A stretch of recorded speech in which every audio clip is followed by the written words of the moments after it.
Hello, everybody, and welcome back to my podcast. My name is Atalia, and for today's topic, we're going to be talking about psychosomatic illnesses.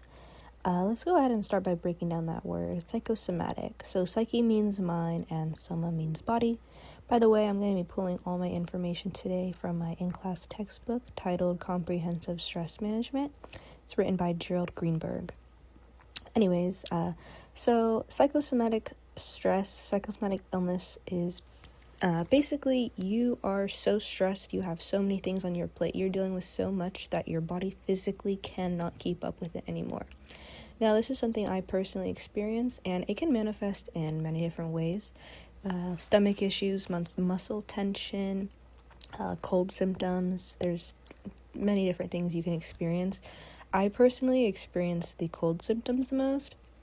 For example, and this will sound a little crazy, and I promise you this is real, I will be really stressed out some days, and you'll hear my nose start to get stuffy, my throat will get sore, I'll develop a cough, I'll be really fatigued.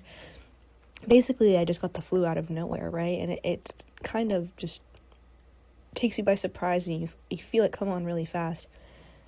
Usually what I do is I'll go and I'll take a nap, or I'll go lay down for an hour or two. And then after I just take some time to relax and kind of regulate my body, I'll notice that these symptoms are gone. I'm fine. I can breathe normally. My throat no longer hurts. It's kind of weird, and this happened to me the first time about 4 years ago. And when it did happen, I thought something was so wrong with me. I was so concerned. I thought I genuinely had just gotten sick. But no, it was just psychosomatic sickness. It definitely is real. It is a little hard to diagnose, and I think that it's just a measure of your psychological stress. And I actually have a pretty interesting story from one of my closest friends here. Her name is Sophia. And Sophia, if you would, just kind of give me some information about how you felt when you experienced your psychosomatic sickness. So my experience with psychosomatic illness, one time I was in the hospital in 2021 for issues with suicidal ideation and panic attacks. After being moved to the ER to an emergency mental health unit for minors, I became really sick around 12:30 a.m. and was transferred to what I thought was medical help, and it turned out to be a long-term unit. I was just there to speak with the psychiatrist, which up to that point I had not.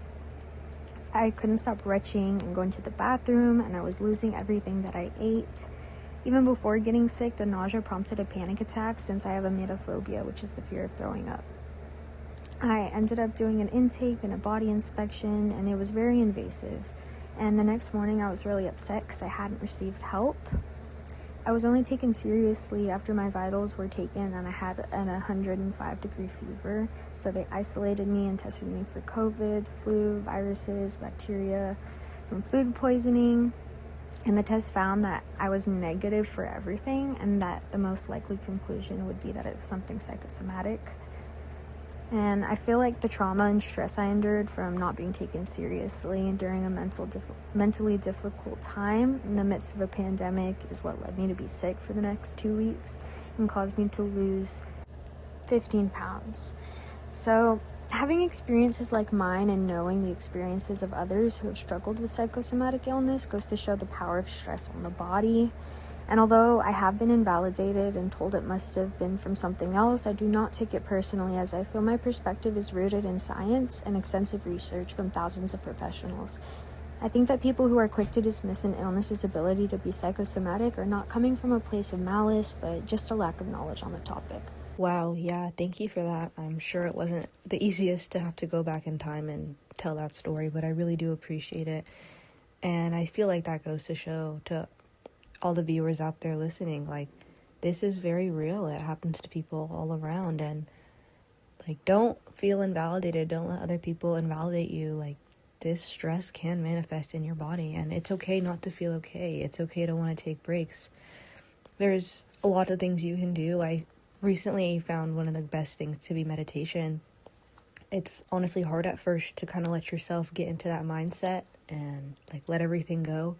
But once you are able to kind of practice it a little more and take a second to just go into that trance and feel the stress release from your body, it definitely helps alleviate some of those symptoms. going on walks is great. Any hobbies, if you have any pets, some spending time with them or some family. All definitely some great things to try and alleviate that pain. I want to thank Sophia again for sharing that story. And thank you to everyone who listened to this podcast. I hope you gained some valuable insight on psychosomatic stress and the effects it has on the body. Thanks again.